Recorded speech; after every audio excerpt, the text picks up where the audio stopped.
கும்பராசியில் 3 நட்சத்திரங்கள் உள்ளன.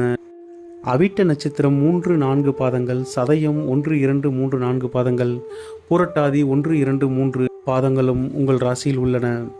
அவிட்ட நட்சத்திரக்காரர்களின் அதிபதியான செவ்வாய் பகவான் இந்த மாதம் உச்சமடைய போவதால் அவர்களுக்கு பல நற்பலன்கள் ஏற்பட போகின்றன.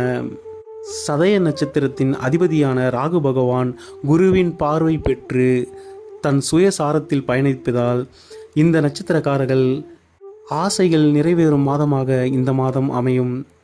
பூரட்டாதி நட்சத்திரத்தின் அதிபதி குரு பகவானானவர் வக்ரம் பெற்று தன் சொந்த நட்சத்திரமான புனர்பூசம் நட்சத்திரத்தில் பயணம் செய்து கொண்டிருக்கின்றார்.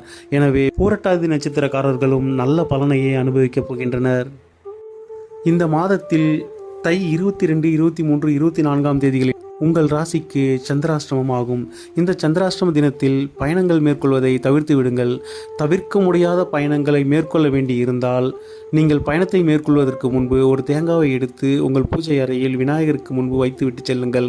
உங்கள் பயணம் நல்லபடியாக முடிந்து வீடு திரும்பிய பின் விநாயகருக்கு அந்த தேங்காயை உடைத்து விடுங்கள். இந்த பரிகாரம் உங்கள் பயணத்தின் போது ஏற்படும் தடங்கல்கள், இடையூறுகள், விபத்துகள் போன்றவற்றை தவிர்க்கும். சந்திராஷ்டம தினங்களில் யாரிடமும் வாக்குவாதம் செய்வதை நிறுத்திக்கொள். முழு சுபரான குரு பகவானின் 5ஆம் இடத்து சஞ்சாரமும் அவர் 9ஆம் பார்வையும் உங்களை இம்மாதம் சிறப்படைய செய்யும். சகல நன்மைகளையும் உங்களுக்கு குரு பகவான் ஏற்படுத்தி கொடுப்பார். சுக்கிரனின் பயிற்சிக்கு பிறகு குடும்பத்திலும் மனதிலும் மனமகிழும் நிகழ்வுகள் ஏற்படும். இந்த மாதத்தின் ஆரம்பத்தில் சில தடுமாற்றங்கள் இருந்தாலும் பிற்பகுதி உங்களுக்கு மிகவும் சிறப்பாகவே அமையும். கும்பராசி நேயர்களே, இனிய பொங்கல் நல்வாழ்த்துக்கள். நன்றி.